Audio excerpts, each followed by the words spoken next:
We continue our season preview, our pre-training camp preview here on the PHLY Sixers show, coming to you live from the Xfinity Lounge along with Derek, Kyle. I'm Devon.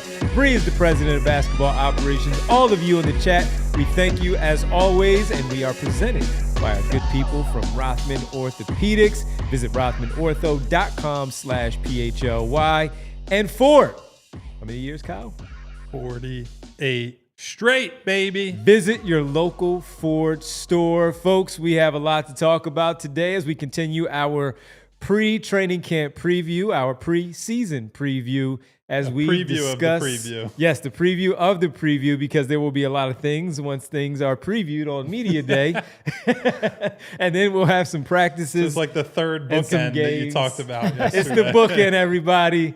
So we'll have a lot of that stuff. And today we're going to get into the other starting spot, as we talked about the power forward position on Tuesday. Today we discuss what's going to happen with that other position, guard, wing, whatever it might be. We're going to talk about that with all of you this afternoon. But first, I've got to tell you about BBBS. Yes, the Big Brothers, Big Sisters. We're back at it again, teaming up all month. It's the month of giving, and you have been very generous of giving, but we would like to ask for a little bit more as we close Be more out generous. Be more generous. And it's September 17th, and we've been trying to reach our goal of 50,000 for the month. It's the month of giving. So if you could be a little more generous, we would appreciate that as well. Spread the word. Let everyone know, because it's all for a good cause, a mentor movement that has persisted for more than 120 years. The Big Brothers, Big Sisters month, as we celebrate matches at every stage. You join the mentorship movement this BBBS month and help create more moments, more memories of impact that will last a lifetime. With 20 million BBBS alumni worldwide, their stories make up a foundation of Big Brothers, Big Sisters impact and longevity. So join us in becoming one of those 20 million. Add to that number. It's a great cause for great people, for kids, man. Yes. It's all about the kids. Join us in celebrating the stories that have shaped our history and will continue to inspire us through tomorrow. So please, if you could, make that donation. If you want to sign up to become a big, we will not tell you not to do that, because we appreciate that as well. Just go to bbbs.org, or if you just simply want to make a donation while you're watching the show, you can scroll down here while on the show. You'll see the donation button that you can just simply hit. It's a blue button. Tap that button, and then bang, you're right there in there. So once again, bbbs.org for the Big Brothers, Big Sisters, as we continue to support. All right.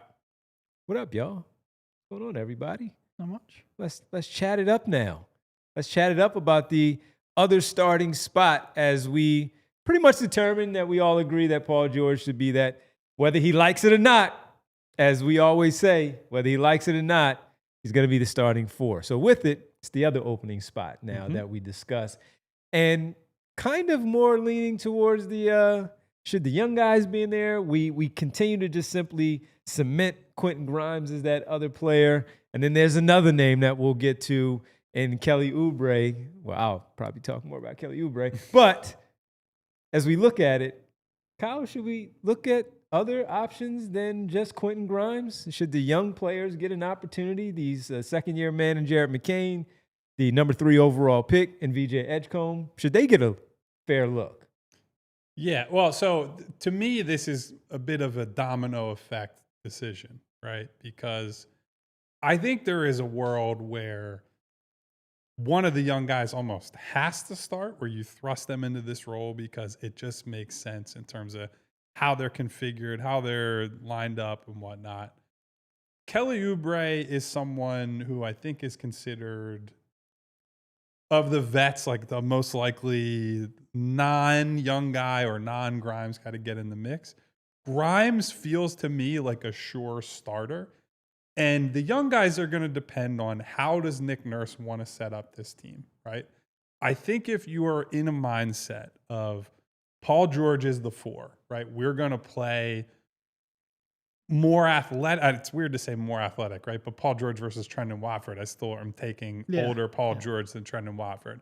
But if you're playing a wing at the 4, right? I think part of the mindset there has to be we want to be switchable. We want to be athletic. We want to be long. We want to force turnovers. We want to run.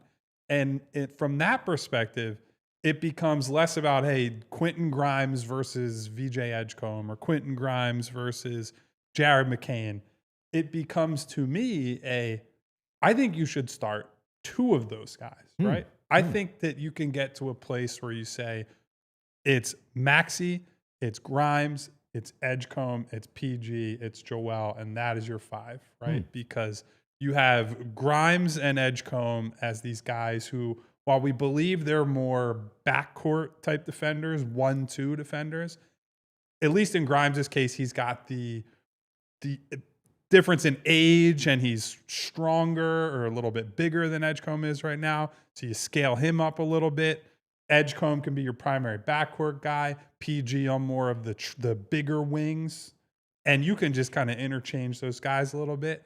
And it's also about wanting to get these guys, Edgecombe and McCain, on a fast track, right? Because while we believe that contention and playoff status and whatnot hinges on Joel Embiid specifically, I think to believe in them as a high ceiling team, you need Edgecombe and McCain to get a lot of early season reps, right? I think we've seen it with the Denver Nuggets are actually a pretty good example, right? Where they had to make pretty deliberate choices on, all right, the team's getting more expensive.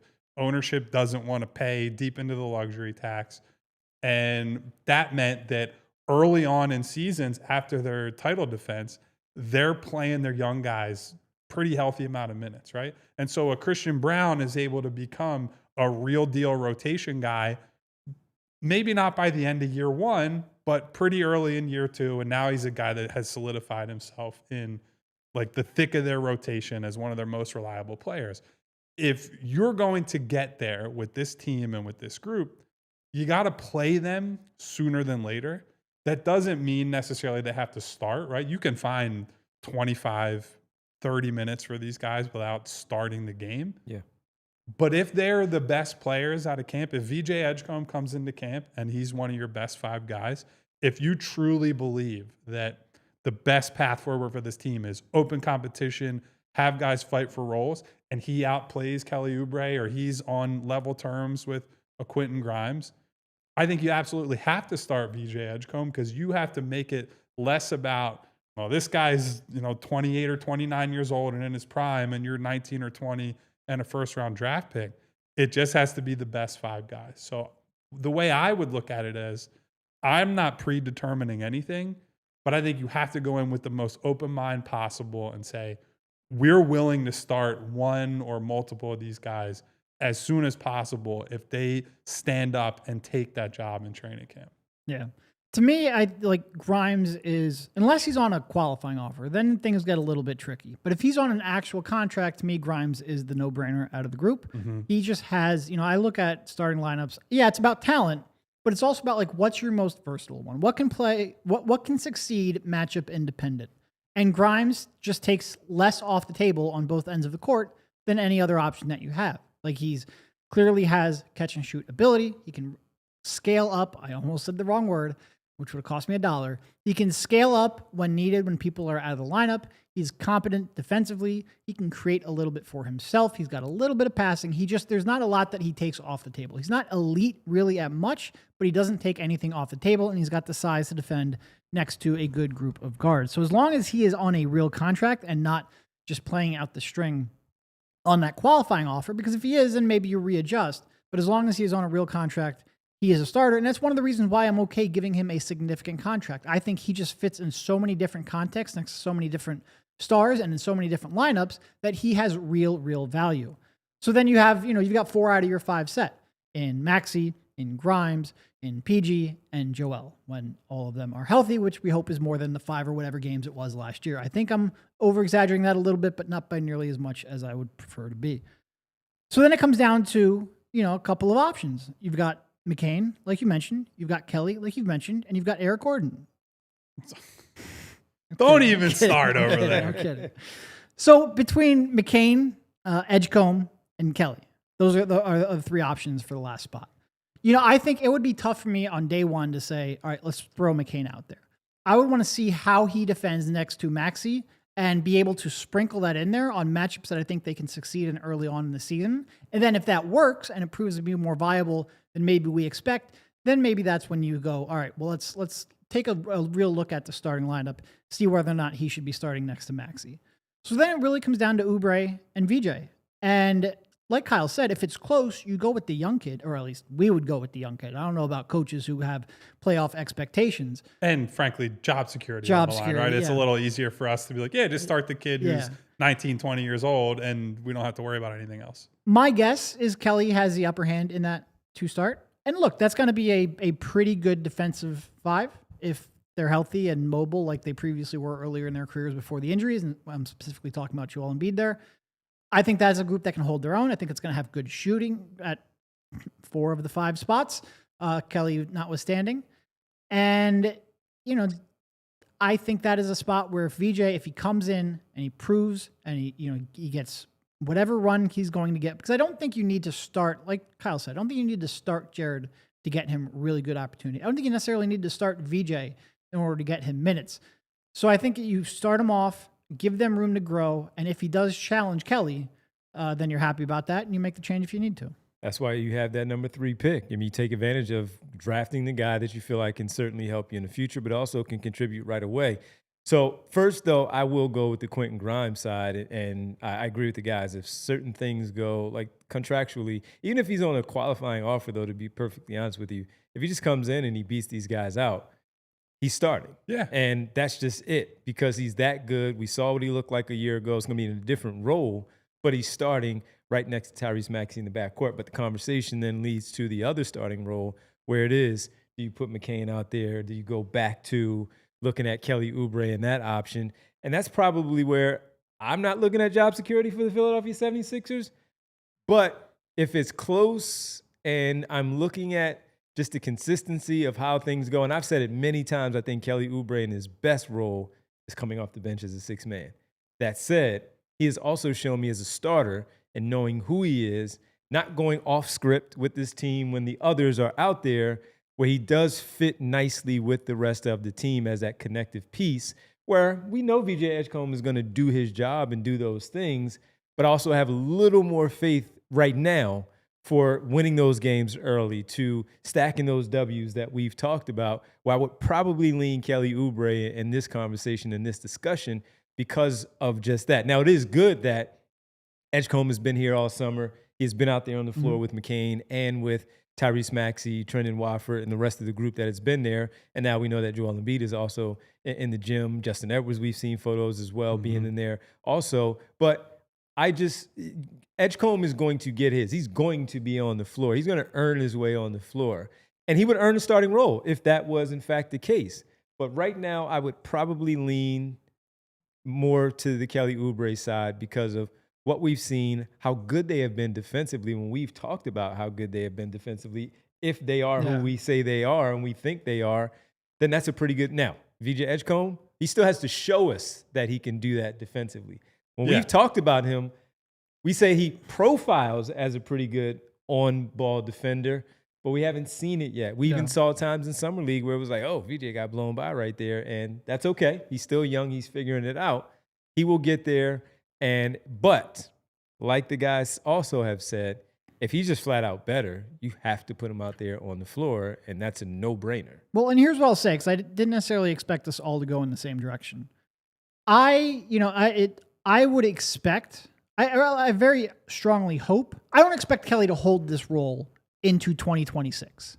I think I'm not worried about VJ starting day one, because I think he's got so much on his plate, and it's such a huge adjustment for a young kid like that to 100%. Make. I think bringing him off the bench is probably best for his development. Just limit his role a little bit, limit what he's asked to do, and bring him in when he can succeed and gain some confidence.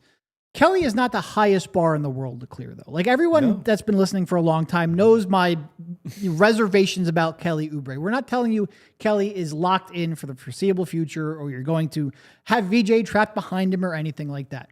I honestly think that VJ coming off the bench is probably good for him and his development. But I also expect with his work ethic and with his athleticism and with his physical tools, he could supplant Kelly pretty quickly. And in terms of Jared, look, I wouldn't start Jared day one just because I want to sprinkle in that Jared Maxey pairing and see how tenable it is defensively. I expect Jared McCain to get 25, 30 minutes right out of the jump. And if that's not happening, I am going to be a little bit annoyed because he is one of your better players. He's one of the more important players for you to have long term. And what he did flash is higher upside than Kelly Oubre last year. Like what he flashed last year is just, that is a more important, higher upside piece. It's just, where do you want those minutes to come from? From day one, I would bring him off the bench in a 6-man role. What's a good layout of minutes as we talk? We've talked so much about the 4 guards, but we're including Kelly Oubre in this. We know Maxey's going to play his 33 to 35 minutes a night, maybe sometimes, much higher. What's a nice balance of minutes played if they're all playing well, including Oubre? In the 5 games that they're all going to be healthy? Correct. Yeah. I'm leaving Embiid and George out of this. This is more the guards and Oubre. And trying to divvy up and divide up those minutes where they're out there on the floor. I do actually think the Paul George of it all factors into it. It does. Because in part, like you can slide Kelly into a small ball role, sort of like Paul plays at the 4.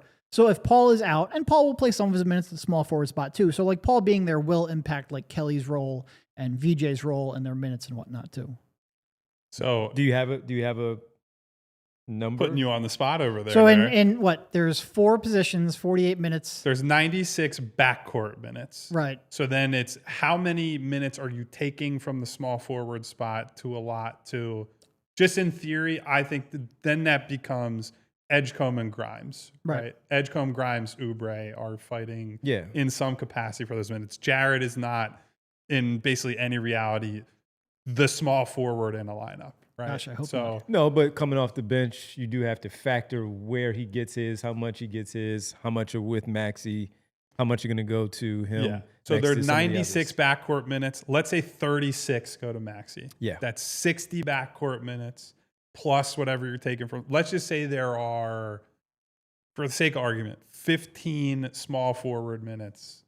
More than that. 20 small forward minutes. That's about 80 minutes between the Grimes, Edgecombe, McCain, Oubre sort of group, right? Yep. There's room for all of them with that amount of minutes, but it does rely on you saying, I'm willing to play VJ as a 3. Yes. I'm willing to play Grimes as a 3. Because otherwise, if you don't view those guys in that way, then it's 60 minutes for 3 guys, essentially. And if we say Grimes is probably going to be high 20s or even like 30 minutes, then you're down to 30 minutes to use on Edgecombe and McCain combined. Because as we said yesterday with the whole Grimes piece when we were discussing him, he played 33 minutes per game in the Sixers uniform, but this is probably going to be a different role because they're not asking him to carry the offense like he did at that time. So if you're looking at it now, you cut that 33 to probably 26, 27, somewhere around there. And then you have to factor in Edgecombe and McCain coming off the bench in that role, but sliding over where Grimes is sliding over to the 3. Same thing for Edgecombe. Kelly Oubre is also out there doing something. So, yeah, it's going to be really, really, really interesting to see how it all balances itself out with those guys' minutes. I'm sorry to put you guys on the spot for that one, but it's just I had to do math in my head, so it was going to take me a minute. I do think Kelly might be the one, even though we're talking about starting him. Like you might pull Kelly back and be like, all right, you're playing 25 minutes per night. Yep. You do that, you give Grimes maybe somewhere in that 30-ish, like right around 30. Maxey 36. 28, 30, something in that range. And you're trying to get McCain in the 25 to 30 range, and you're trying to get VJ. Like I said, I don't think VJ needs to play huge minutes right away, but like I want him in that 25 range too. I want him on the floor in different combinations. I do think that they have, and look, obviously we make the joke about injuries, but injuries always happen on every team. You don't need this panel to remind you of that, but there are going to be games where 1 or 2 of them are out, and that's one of the ways where you can get them a bigger run than normal too. Yeah, it's doable. As both the guys have said, it's doable. just something that we just thought of on the fly and figured we'd throw it out there. So I have a McCain-related pitch that maybe we can real quick before we get to one of our friends. Do you think VJ early in the season plays more minutes at small forward or shooting guard? Because I think it's probably small forward, based on lineups. I think small forward because of Grimes and I think McCain. I disagree only because we still don't really know how they're going to use him. Like, I honestly think they're going to use him more on ball than maybe the majority of people do at this point.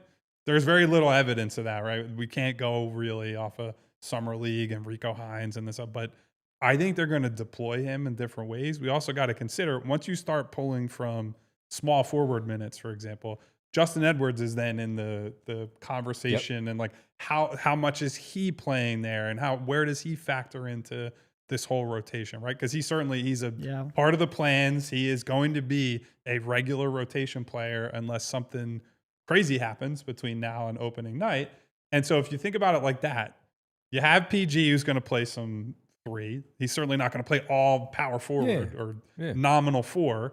You have Oubre who's going to play his allotment. You have Justin. So I think VJ will probably play true backcourt minutes, right? But it gets to the root of an issue that we've talked about, and certainly people were concerned with to some extent before they drafted VJ. It's like, it's hard to get all these guys on the floor for as much you probably want to. It'll create a healthy competition. It'll allow them to, hey, this matchup, we need the shooting. This matchup, we need the defense, and toggle things that way. But it's crowded there, man, especially when you have the all-star level guard who every single night can give you 35 to 40 minutes even if you need them. And they're going to need them to win some of these games. So balancing all these responsibilities is a big task on Nick Nurse's plate. It may not even be a bad problem if he finds the right way to use them and they get W's from it.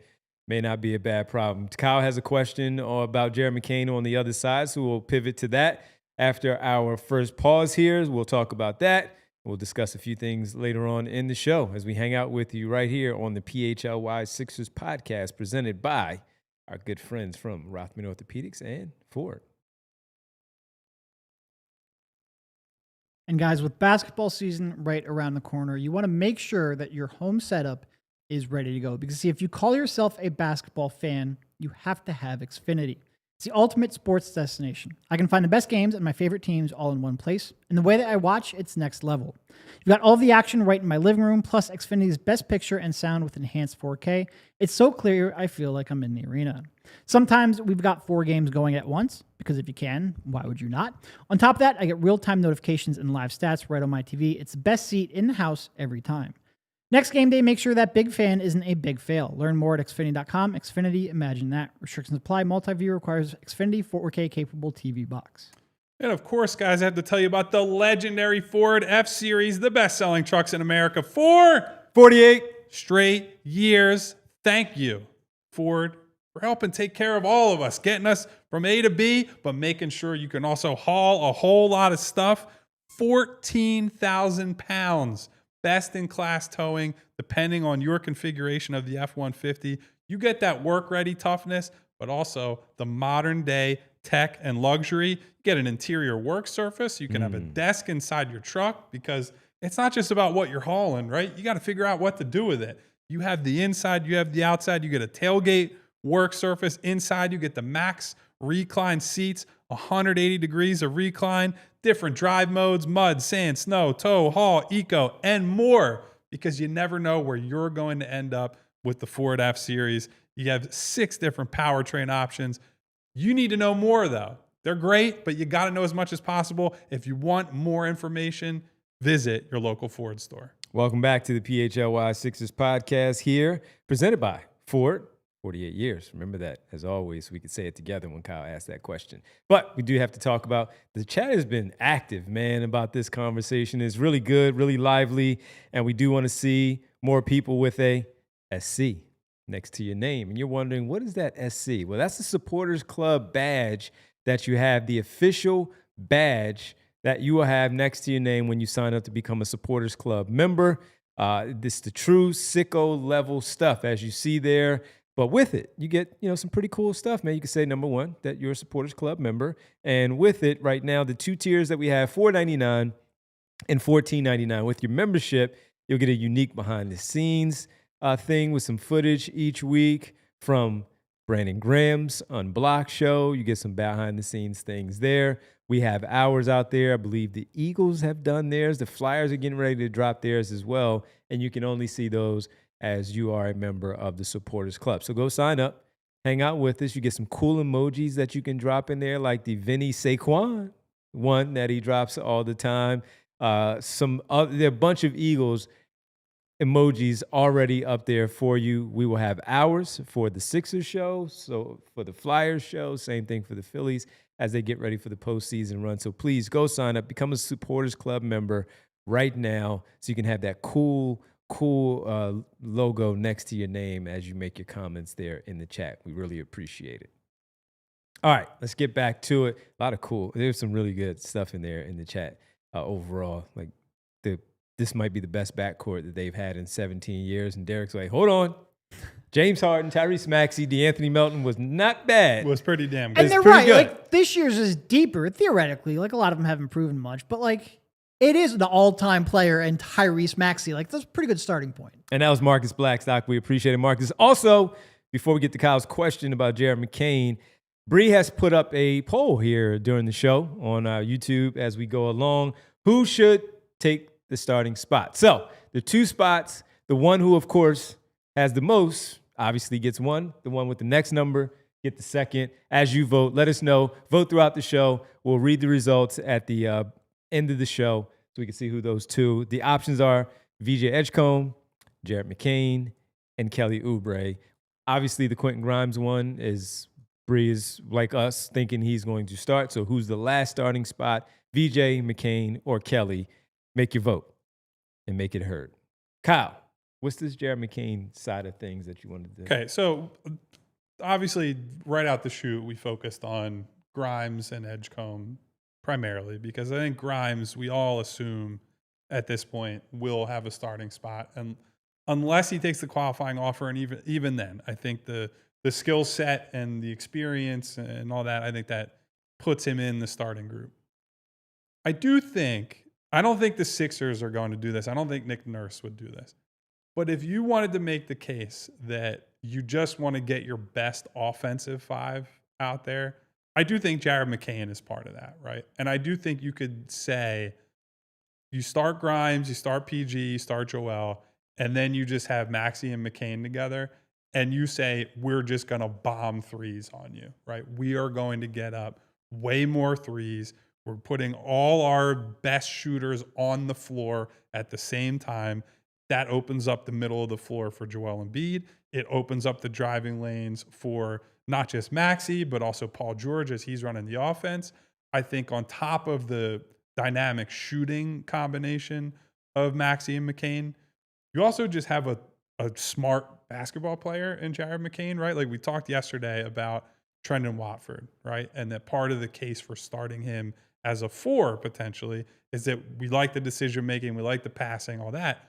Jared showed from basically day one last year, he's a smart mover of the ball. On top of being able to put it on the deck and operate within that space you're hoping for, he can capitalize on the space provided by Maxey and George and Embiid.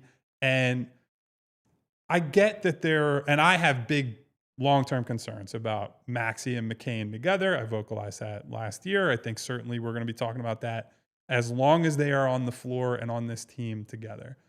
But in the regular season, and especially at a time where you need to be figuring stuff out about these guys together, you don't just say, I'm concerned about their defense together and never try to play them together. And I think if you are invested in trying to play those guys together, invested in, we want to see what this looks like, the best chance you could give them to succeed is with Paul George and with Joel Embiid on the floor, because the defense is not going to get better when one or both of those guys are off the floor, right? Like if you bring Jared McCain in with the bench and now all of a sudden you're younger and you're more athletic, but you're not necessarily better defensively with Adem Bona and Justin Edwards, and like there are other things that have to be worked out there.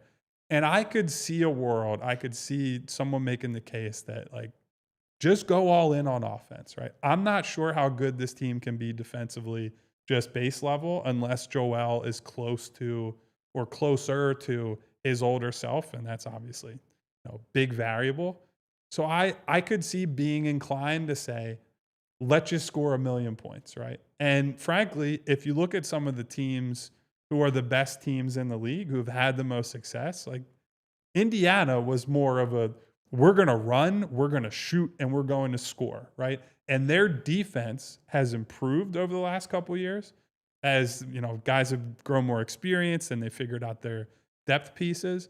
But some of the success of the Pacers as a two-way team is because the offense is so good that the other team is always pulling the ball out of the basket. And so tired. they can get back and get set up, and you're playing half-court defense all the time. So while I think there are very real reasons to avoid the Maxey McCain combo, I do think you could also make the case like that shooting is so potentially dynamic with those two on the floor, and you add Paul George and you have Grimes, that the offense might just carry them to a lot of success. So I have 2 quick counters to that. And I don't completely disagree, but playing a little devil. And I personally wouldn't do it. I'm just saying if you wanted to make that case, I think you we could. made the argument for it last year when he was doing it. Yeah. Well, but we were also like desperate for any kind of competent That's true. basketball and That something is that would true. entertain us. Yes, don't mess up So my like argument. you said that there's no better grouping than Paul George and Joel Embiid to hide the deficiencies of Maxey McCain. I agree with that, but I think that's also offset a little bit where if you're bringing McCain off the bench and you're dictating when Maxey and McCain are on the floor together, you can pick the backcourt that they go up against. For and I think that has, they might not be a better defensive 5, but they might be more well equipped to defend the other team by doing that. And I guess the other thing I would think, like we all expect that they drafted VJ Edgecombe with 3rd pick to eventually start him. Yeah. So I don't want to say it if McCain starts now, it would be temporary, but you would be in the second half of the season going like, well, I really hope VJ grabs one of these starting spots. Grimes is a little bit more of a two-way player. If McCain is long-term going to come off of the bench, in part because of those defensive concerns, in part because you have VJ Edgecombe waiting in the wings, maybe just get him accustomed to that 6-man role right from the jump. But I also think McCain might end up just being really, really great. And look, do I have defensive concerns? Yeah, but it'd be fun to watch. And I'm not completely against testing out a hypothesis early in the season. It's just I feel like the Sixers and their playoff aspirations might be against that. I also think, quite frankly, we've talked about this all offseason, they don't speak about McCain in the same tier, or they haven't this offseason in the same tier as Maxey and Edgecombe, right? I think it is very clear from public media appearances and just the fact that they used a number 3 pick on Edgecombe versus number 16 that Edgecombe is more heir apparent, long-term backcourt guy with Maxey. And while they certainly value Jared McCain, and they've said that publicly, and if he comes in and kills training camp again, he's going to get every chance in the world to have as big of a role as possible. I do think there are levels to like the tier system here, if there is one. And I think Edgecombe just has the inside track for a bunch of different reasons. I mean, I think long term, if Maxey and McCain prove that they can play meaningful, like playoff quality defense next to each other, then long term you start those two in VJ and you just kind of like live with it and end up moving on from Grimes, because Grimes isn't exactly a perfect small forward anyway. But I just don't think that needs to be a day one decision. Yeah, I do think back to when you bring up the 2 small guys in the backcourt, I just immediately, for whatever reason, I go back to Damian Lillard and CJ McCollum and what they did with Portland. Tough conference, but man, they could score. Yeah, of course, they didn't have an Embiid in the middle, but those 2 could score, and it makes me immediately think of what Jared McCain and Tyrese Maxey could potentially do based on what we saw last year. Again, when we were different circumstances because we were selfish and we just wanted to see some good basketball out there. But it was fun when they were out there together, and he was so good that we kept saying, if and when, since it was still early, other guys come back healthy, he probably needs to remain in the starting lineup with them. And that's how good he was. Can he come back and bounce back and be that? I saw somebody say, I'm telling you guys, he's going to be a 25-point-per-game scorer in this league, Jared McCain. But we saw him put up some pretty good numbers overall when he was out there for those extended minutes, getting a lot of that run. And he did so early too when they were on the floor with him, where Paul George was looking for Jared McCain, where Joel Embiid was looking for Jared McCain to take some of those shots. And he is a pretty damn good scorer. Can he do it in year number 2? Can he do it at a high volume? Can he do it where we're not talking, where the offense is going to offset some of the issues that we see defensively, and we're still asking for him to stay on the floor? He's going to compete. Can he also go on the other end and still make them pay for some of the things that we know that we think he's capable of? Yeah. And to your point about CJ and Lillard, yes, they never played with Joel Embiid. They also never really had a lot of wings there, right? They didn't have much wing defense. Yeah. That was a big problem for them. And not that the Sixers are overloaded with wings, but I at least think they have guys who we feel okay about, right? We feel relatively confident in going into the season for roles, not as stars. I wish I felt confident about Paul George as a star level wing. Unfortunately, we are not in that place, right? But yeah, I don't think that they are even probably thinking about McCain as a potential starter. Unless he just flat out just plays well in training camp. But I think if he comes in and it's like, this guy is one of our 5 best players,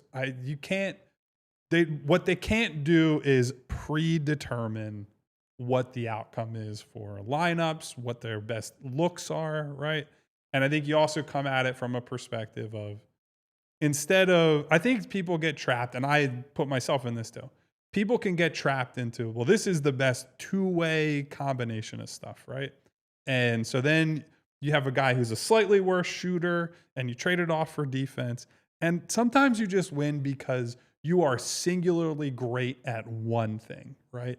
If your offense is just unbelievably good, you can get away with not being as good defensively. Or if your defense is just outrageous, like the Thunder, you can go through stretches with OKC where it's like a bunch of Shea mid-range jumpers and nothing else, because on the other end of the floor, they're not going to score on you. And I'm not saying that the Sixers have any lineup that can compare with title contenders, right?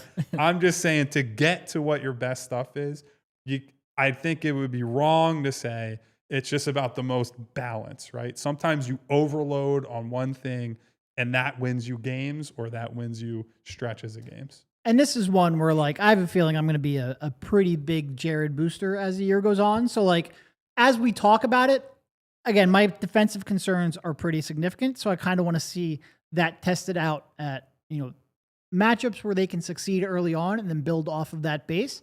But am I going to sit here and push back that, no, there's no way Jared can start? No, he might end up being one of your 5 best players on this team. There's absolutely a world where that happens and where he's a huge part of your future, and you go from there. And you look at the value, though, of a 6-man that we see around the league, and we look at these teams and we're like, man, how come the Sixers don't bring these types of guys off the bench?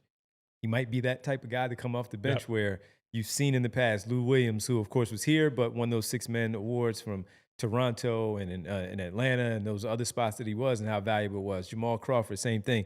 Even right now, where you look at, we thought Alex Caruso was going to be a lock, different type of player that he's going to start for the Oklahoma City Thunder. The guy is coming off the bench and is just really, really valuable for what he does. Deuce McBride for the New York Knicks. Peyton Pritchard with how he did it with the Boston Celtics. There are a number of players. Your bench still matters. Your bench still matter, and they can come in and make a difference and change how things go. To Derek's point, and Kyle saying it, the bench still matters, that you can dictate that, hey, they might have to try to adjust certain things. He comes in on a 5-game hot streak, and they're like, yeah, he's coming off the bench. We need to make sure we match up with this guy a particular way, because we know when he's coming off the bench, and we know what he's been doing in this 5-game stretch where he's just been phenomenal. So good point, Kyle. And great conversation, of course, as we continue to go along. We'll keep the conversation going on the other side as we take our final break here, discussing the final 2 spots, but really the final spot, as we've pretty much given Quentin Grimes that one, which I'll ask the question again on the other side, something along those lines. We'll get to a little bit more. Final break right here on the PHLY Sixers podcast. It's presented by, I'm going to tell you on the other side, my good people at Rothman Orthopedics. They've been checking in on the basketball team, helping out, making sure that as we get to media day and then training camp the day after, before they head overseas to play basketball.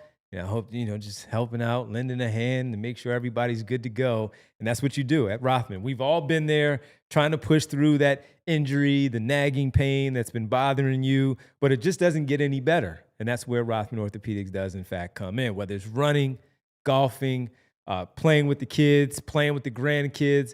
Rothman's experts specialize in treating all types of different issues. They're focused on high-quality, compassionate care, and that will have you feeling better and getting back to doing what you love. It could be something as serious as my injuries, that's where my relationship started with Rothman Orthopedics in 2019, tearing my ACL, and then a few years later, tearing my Achilles. But I'm back. I can run around on the court. I've been offered to play some pickup games, and I'm like, you know what? I think I am ready. Not just, us. He's beating the washed allegations. I am. Al, I'm sorry. Winona, I'm sorry, but I got to do it. So if pain is slowing you down, it's time to take that action. And that's going with Rothman. Patients will find the full spectrum of orthopedic care at Rothman Orthopedics, from diagnosis to discharge. They provide their patients with every service and procedure, such as x-rays, orthotics, bracings, MRIs, PT, and much more. So if pain, again, is slowing you down, it's time to take action. Head over to rothmanortho.com/PHLY to schedule your appointment today. Rothman Orthopedics, your mobility, their mission. Guys, we just want to say thank you for being part of the PHLY community. From talking with us, we're always looking to improve the shows, understand how you listen, what you value the most. We've launched a quick survey to help out with that. Your feedback will help us shape the content you love and make it even better. It only takes a few minutes, makes a big impact. Just take a moment, head to allphly.com/survey. Let your voice be heard. We hear you in the chat. We hear you on social. We want to hear you in this survey especially. Here's the best part for you guys. Respondents have a chance to win a $100 Amazon gift card just for doing the survey for us, right? We appreciate you. allphly.com/survey. Do it today. Welcome back, and thank you, as Kyle said, here to the PHLY Sixers podcast. Go ahead and take that survey. We also want to tell you about our good friend Rich Hoffman here, like a fifth member of the show, right? He helps us out so much during the pre and post for home games. But he also has the daily newsletter, which is the best in the, I think Kyle said, the universe. Because you said city, and it's like, buddy, what are you doing? I'm sorry. He's the best in the universe, and I don't argue that as well. He can't even say it. He can't bring himself to say it. Levon's like, I haven't seen every newsletter in the universe. He has put together the ultimate Philly sports quiz, and it's a 5-part 100-question challenge as part of Rich's newsletter, which is the best in the universe. Yes. To test your sports knowledge of your favorite teams here in the area. This doesn't cost you anything. All you have to do is refer a few people, and you get the quiz. It's that simple. Quiz is for the Flyers, Phils, Eagles, Sixers, plus a mystery quiz. And the first 3 people to complete all 5 quizzes will get their choice of a T-shirt from the PHLY locker. Everyone who completes it will have their name and score, putting you out there on blast, everyone, in Rich's excellent, universe-wide, best PHLY sports daily newsletter. You can get started at allphly.com/quiz and take the quiz. You get a shirt. I have one on. Kyle has a hoodie on. You have to pay a little extra for that one. But you get a free T-shirt. You got to pay for the hat that Derek has on. But you've seen some of the T-shirts. Just go check it out. Great sports quiz put together by Rich Hoffman. All right. They were talking in the chat about, I think it was You our hurting buddy your Achilles again? Jaden. No, Oh, not okay. that one. Somebody did say. If you do, because your stubborn rear end has to get back on the court, you come, like if you have a cast, you're still doing the show, right? Yeah. Okay. Yeah. I just put my foot up when I heard it. I'm just worried the first about time. us. I was putting my foot up on the chair, man, in the office. I was in the studio, and I put my foot right up here on. I was just like this during the show, and even afterwards, I had a stool underneath the entire table. I had a stool underneath, and I had a cushion where I could put my foot on there comfortably and do the show. So, with that being said, I saw yes, I will be getting back on the court. I saw somebody in there. I think it was Jaden and someone else that was talking about. Maybe it was Music 1131. They were going back and forth about if Grimes hasn't been doing his part in the offseason of staying conditions, playing some basketball. Well, we've talked about it. It's just more of he hasn't been in the gym here with them. He has been working out. He has been getting his work in. He just hasn't done it here. But he will be starting training camp at the same time as everyone else. His date is what, October 1st? That's when the qualifying offer is off the table. All right. We know when media day is. And still can't say officially. Yeah, but hey, man, you might not want to miss that first day of training camp because you could be behind on things to start. I'd imagine you would want to start in Abu Dhabi with your team on October 2nd for that first game against the New York Knicks.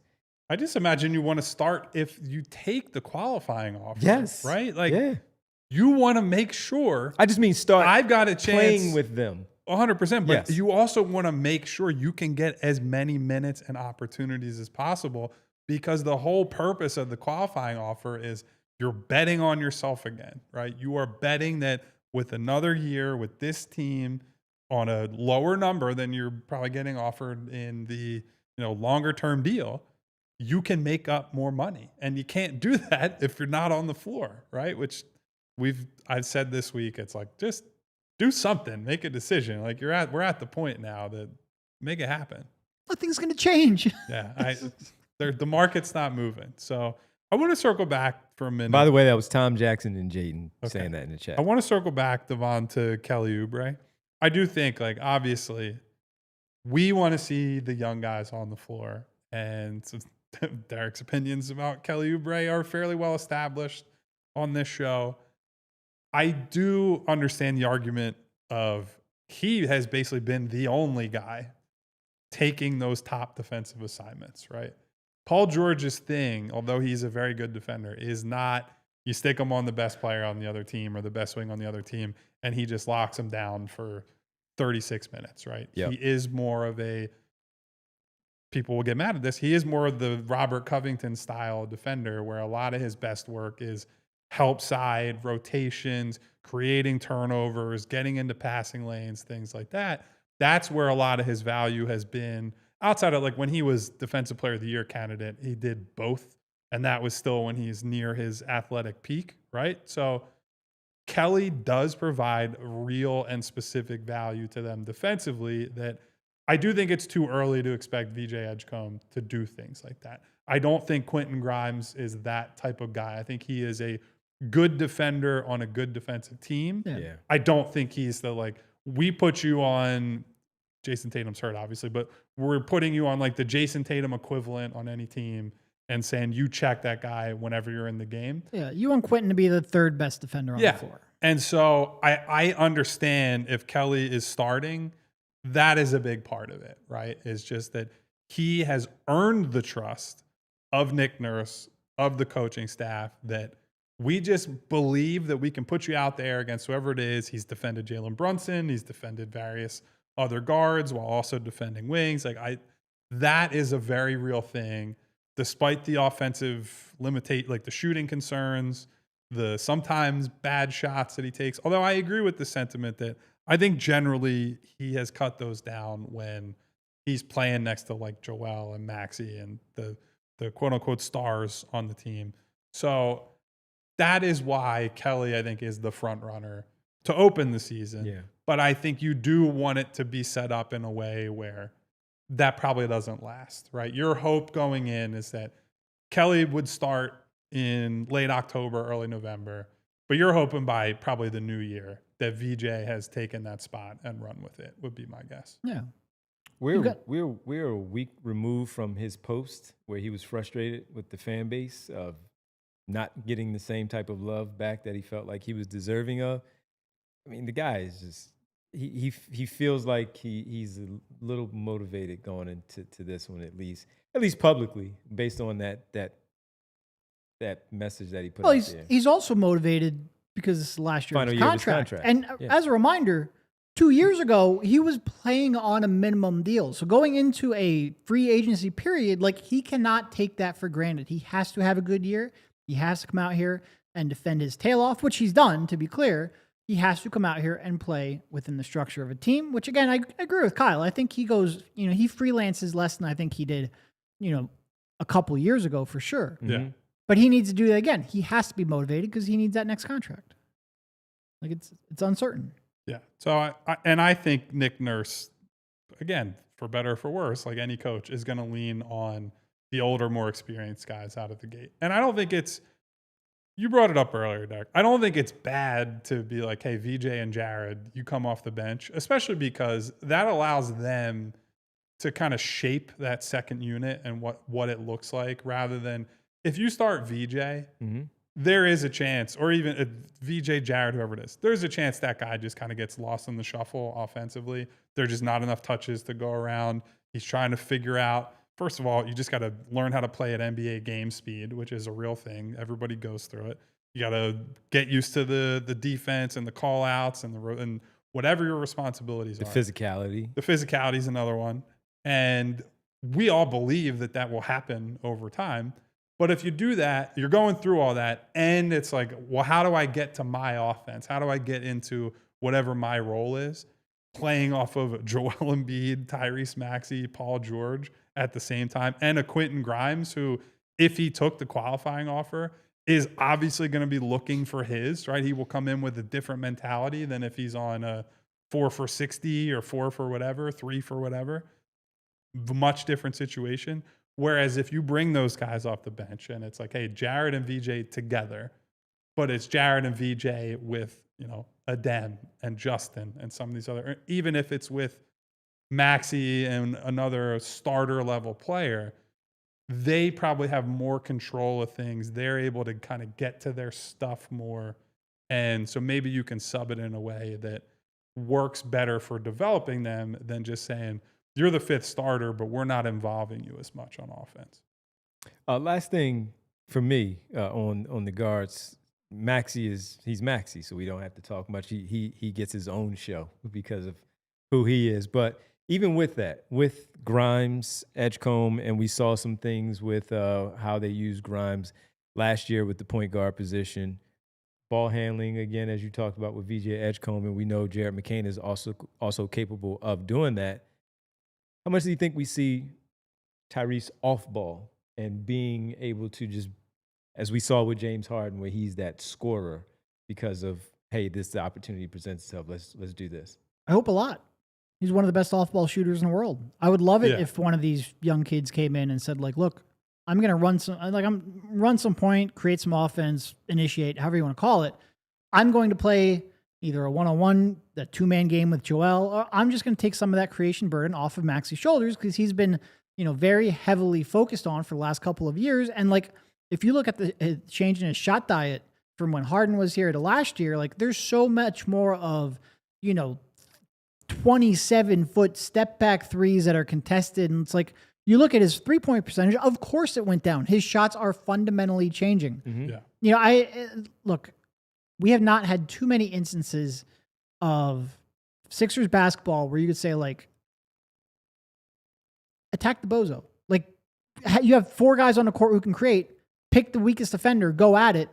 Now you do. So, look, Maxey's not going to have a weak defender all that often. If Jared does, and he can cook them, and you can get Maxey where he's running off ball, running off screens, running to the corner, and getting easy shots that he never gets when he's on ball, you have to try to get those. And also, you fundamentally want to grow Jared as an on-ball player. You fundamentally want to grow VJ as an on-ball player. I do think it's going to be distributed like that, yeah. Yeah. You can't narrow Tyrese's skill set to everything is just on the ball, right? It takes away from his value as a basketball player, right? And not just his value individually, but his value to the team, right? Because even if Tyrese had a dramatically better pull-up shooting season, right? Because the results on pull-up shooting are just it's up and down, it's up and down. It's just the nature of taking those shots. But teams they're going to let you take 30-foot threes, right? They're not going to not contest them, but they're not going to be like up in your face on 30-foot pull-ups and tough step backs. You need to get him easier shots. It's good for him. It's good for the offense. It's just good for everybody, right? And so I think the beauty of having all these guards, although there is all the competition for minutes, is they can tap into different pieces of everyone's game, right? You want to see VJ as an off-ball cutter and spot up and potentially movement shooter. but you also want to put him on the ball and take advantage of the playmaking ability, the vision, the athleticism to explode by somebody. With Maxey, it's about, yes, we want you on the ball. We know you're a dynamic on ball through handoffs and pick and roll combinations with Joel Embiid, but we've seen you next to other guards where you can shoot for a month and a half of the season like 45% from three if somebody can create shots for you, right? That's how good he can be as an off-ball player. And you just go on down the list. What should happen this year that never did last year is that they should have enough on-ball and creative talent that the guys who could only do that last year can now express themselves and bring more value to the team as off-ball players. And that should make a huge difference for the offense. And even not just the easy perimeter shots. Like Maxey was so good at attacking closeout when he was playing alongside 100%. Harden. Like just get him easy shots at the rim because people are terrified of that 45% corner three. There's so much benefit to Maxey being off ball. And some of that off ball will come when he's playing a 2-man game with Joel. But some of it also will come when Jared's creating or VJ's creating. Yep. All right. That'll wrap up that one. Good conversation, though, and the camp battles are going to be fun. Tyrese Maxey said in the summer that it's good to have this competition where everyone's pushing each other in the backcourt. So can't wait to see how it all plays out. And somehow for me, it always comes back to also Trendon Watford because of the stuff that his ball handling ability. Boy, if he's in the backcourt, I don't know what happened. But. His passing ability, his ball handling ability, how he is unique in a sense that Tyrese Maxey continues to talk about that and what we've seen in the past in his other stops. All right, let's get to the news and notes. Kyle, let's start with the one that you wanted to talk about. Are we talking about Jimmy? Yeah, let's talk Jimmy and the Golden State Warriors. So I don't want to get I got to make sure that I have this pulled up. Yep. And then I'll have another one. There was a story from Dalton Johnson, who I believe is with NBC Sports Bay Area. And I believe this is on a podcast. Yeah. So I don't have the exact quote, but the way it was aggregated was Jimmy Butler has reached out to the Warriors front office to try to understand what their plan is, which I said to Devon, I was like, I am not passing judgment on Jimmy. Obviously an incredible basketball player who's had tons of success. Said, I don't know that I love, if I'm anyone connected to that team, that he's already like, what's the plan? What's going on here? Because Jimmy, for all his wonderful and positive traits, you may have heard he can be a bit cantankerous. And if we are like a week away from media day and he's going around to people saying, what the hell's going on? And by the way, rightfully so, right? Because not only is the Kuminga thing up in the air, that being up in the air has created total uncertainty about, they've obviously had conversations with Al Horford and DeAnthony Melton and a bunch of these veteran free agents who I think it'll probably be a domino effect. But until then, it's like you got like 4 roster spots or whatever it is that they need real guys in, right? They have to get depth in. Otherwise, it's going to be Steph, Jimmy, Draymond, and like, hey, go ahead and figure it out, right? So just was it was a very funny, I don't doubt that it's true. It's just a very funny story to see in mid-September. Like, hey guys, what the hell's the plan? It's a very Jimmy quote for sure. But I miss covering him, man. He was great. He was really something. Bring him home, man. Honestly, even just the way he would piss everybody off by playing country in the locker room, I missed that. I'm not saying I missed the music, but there were some strong reactions to that. Let's just say that. Yeah, so Cowboy Jimmy. Then there was another one, Coffee Jimmy, and they were saying Draymond Green also had to go to management and ask what is the plan for the season. Because the holdup is if Kuminga is held up, apparently it's Gary Payton II returning, DeAnthony Melton returning, and Al Horford signing. That's 3 right there. I think it's 4, but I think that's 3 that has been held up because of this whole situation. And as we continue with the news and notes, we thank everybody on the TV side because it's time for us to head to overtime at allphly.com. Make sure you rejoin us tomorrow at 3 p.m. as we continue our pre-season, pre-camp preview on the Sixers. Head on over to allphly.com to close out the show with us. So Yeah, he's holding They up. only have 10 official roster Yeah, players right now. They're holding up all On this- September 17th. Like when people are like, hey, why are the Sixers holding a single roster spot open? Obviously, everyone assuming that Grimes comes back in some capacity. Meanwhile, the Warriors have 5 open spots, theoretically. Yeah. With Actually, I three- think they might have even more because I think one of those guys is actually a two-way. Yeah, it was Maple in the chat said they only have 9 players on NBA contracts. Yeah. Good stuff. 6 open full roster spots. All because Jonathan Kuminga and the Warriors Crazy. can't figure this thing out. Crazy. Yeah, all because they can't figure it out. Well, because then they won't know how much space they have under the. And related to Second that, open. by the way, I think Tim McMahon on He was on ESPN. he on said something NBA about Today. this. Yeah.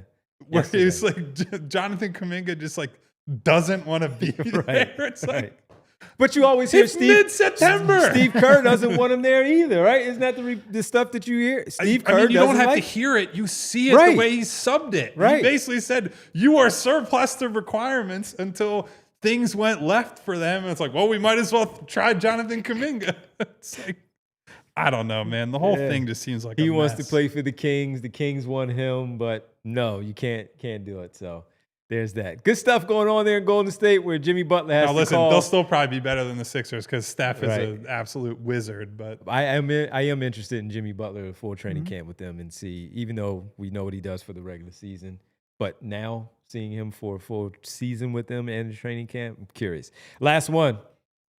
I was also looking at something for another team. Bring up Kawhi again, man, because these Oh my stories keep God. just the keep Baxter Holmes story. finding their way. And well, this one in particular was talking about how, I don't know if this was the Baxter Holmes one, but this one, I saw this one from Dallas Hoops Journal where they were talking about how Oh, maybe it's another one then. he is a nightmare to deal with. Now, look, we cover our team, Who said this? but sometimes we hear stuff, and when we hear stuff all the time where we get different. I'm Timmy two laptops. Timmy two over here. laptops over here. We hear stuff all the time about, just from friends we have around the league. We have people in LA Dallas and all that Hoops stuff. Journal. Yeah. And I've heard stuff about Kawhi Leonard, but it's just like whatever. Yeah. It happens in the NBA all the time. These are there things. was an even bigger Baxter I know, Holmes ESPN I know, but I didn't feature. read it all, so I was Oh. like, I'll get back to that later. But for that one, man, it's just I've heard stuff about him too, and it's just a lot of it because he's so difficult to deal with as a superstar. Not uncommon in professional sports, but they can't wait for this to just be over with. So the front page story on ESPN right now. Right. Here's the headline. They're done building around him. How the Clippers capitulated to Kawhi Leonard. My brother in Christ, he is under contract for now for multiple more years. You can't, by definition, you can't be done building around him. He's on the team. What do you say, 26, 27? 27, I believe, is Yeah. when he is. You could be done building around him. Well, I get what they're saying, right? I do think, Boy. even if you're just looking at like marketing stuff, they have featured James Harden a lot more, and I think it's clear that certainly last year it was a lot of like, hey, James Harden made this guy better, and James Harden with Zubats, like that pick and roll was dynamite for a lot of the year, and obviously he's had a big impact over there. But to be in the middle of this scandal, and then you get the feature story that's like, man, they're out of the Kawhi business. Like, you might be out of it, but it's not going to be by your choice. It's going to be because you got punished by the league. So the Clippers right now are just like the center of the universe, and none of them are good reasons. Kyle, they have media day in less than 2 weeks. That's a media day I would love Yes. to be at. Less than 2 weeks. I do They not have a envy media day. those PR people. Oh, That man, has it's got to gonna- be.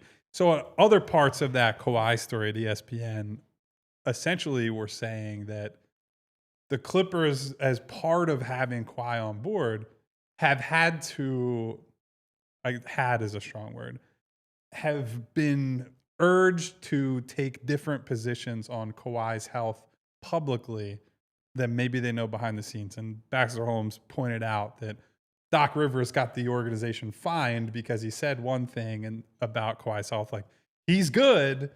Turns out he wasn't good. And there's been a lot of examples of that. And So I think the gist of the story was that they've been jumping through hoops for this guy in ways that people either see or don't see. Uncle Dennis is just kind of hanging out at all times, somewhere lurking in the background. And I think there are just people who don't want to deal with all that anymore. And, I get it. Is that the same story where the report was that he also, we know about wanted ownership in the Raptors, wanted ownership in the Clippers, went to the Lakers and said, we want ownership in the Lakers. Yeah. All right. If you can ask good for luck, it, man. If you can get it, go for it. Oh, Media Day is going to be so much fun.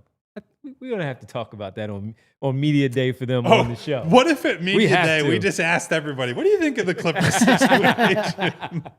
Let's ask Paul George about what's going on with the Quentin, Clippers have you ever situation. planted a tree?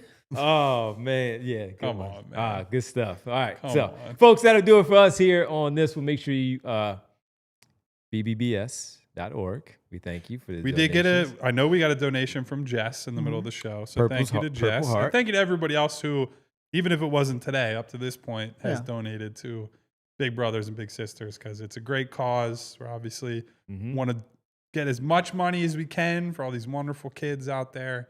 If you can play a part in that, we greatly appreciate it. I do want to say, because I gave you a little bit of grief for being a repeat customer at Rothman and maybe getting injured again. The chat was kind of debating about whether or not you should play basketball.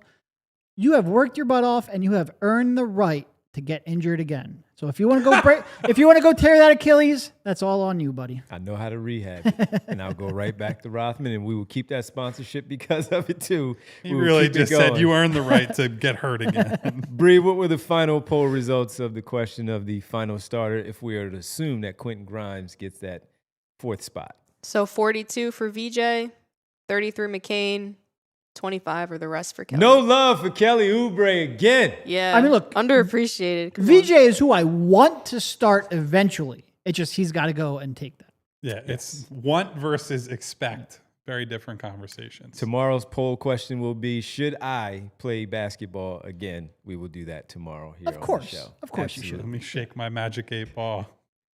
Try again. All right, everybody, make sure you'll take the quiz as well for Rich's newsletter so you can get called out when you don't do well. We'll tell about our results also. Let's get to the world famous. It's the roll call. Thank you, everybody, for being here today. And once again, I have to go to somebody first. After the typo heard around the world, or autocorrect heard around the world yesterday, we had a chatter lean into the bit. So thank you to Smoggy, formerly known as Smy Guy, for showing up, changing their alias. See, you weren't wrong yesterday. You were just ahead of the curve. I'm working on, I'm on the third bookend. I'm working on Devon Givens levels over here. So thank you to Smoggy. Bookends. And thank you. Look, Tom Jackson comes in and says it's been a while since he's been able to watch live, watching on his own time. Smoggy. Hitting the thumbs up all summer. Yes. Hope everyone's doing well. Tom, we hope you're doing well. We thank you for the support, whether it's live or afterward. Thank you to everybody who's coming in, hanging out, checking in, supporting us. We appreciate you all. T. Harris, Eddie Somerset. What up, Eddie? Maple, Joaquin from Cherry Hill. Cherry Hill it is. We had a casual Warzone guy who came in and said something like, not what I expected the cast of a basketball show to look like. I'm not sure how to take that one. We've been doing this for a long time. I gotta say, we're a pretty tall show. We are. You can't tell from my slouching. Even I cannot mess up the height. There are Sixers players shorter than me. On this show. I mean, maybe it's a white guy joke, which fair. I make enough of them myself, but we've been the cast. We are the cast. We will continue to be the cast as far as I know. Thank you to Casual Warzone guy anyway. Thank you to Jaden. What's up to Jaden? What up, Jay? Music Lover 31. Play Mellow 3-point. Win forever. B Knight. What up, B Knight? In the chat. Dave P. Coleman Potts. SB Cole. Coleman. Jess, who, once again, thank you, Jess, for the wonderful donation to Big Brothers Big Donations. Sisters. Thank you to my girl Nona Hello. for checking in. Hello, Nona. Thank you to Mom's grandchildren. What's up to Mom? What's up to JS? What's up to Val? What's up to Sean Ford? Hey, Val. What up, Sean? Wawa Marvel, Yams, Eugene, I am hungry. Noob, Wow, Lee wow. Nguyen, What up, SB Lee? Cole. Thank We you never to did our Marvel everybody. draft. We got to do the Marvel draft Yeah. before the season starts. All right, cool. Yeah. I haven't played Rivals in a while. I've so never I played gotta- Rivals, so let's just do the draft and have fun. All right. Well, thank you to everybody for being here today, just like you are every single day to support us. If you would please, on the way out, hit the subscribe button, hit the bell icon so you get notifications each and every time we go live. And please hit that thumbs up button to say thank you. Super producer Bree holding it down on the other side. As always, we'll be back tomorrow. What up, Bree? At 3 p.m., just like we are every day, Monday through Friday, until the games really begin. And then we'll be all over the place. We hope you join us then. Until then, 2 weeks from tomorrow. take care of each other. Stay safe. Goodbye. See ya. We all silly like the mayor.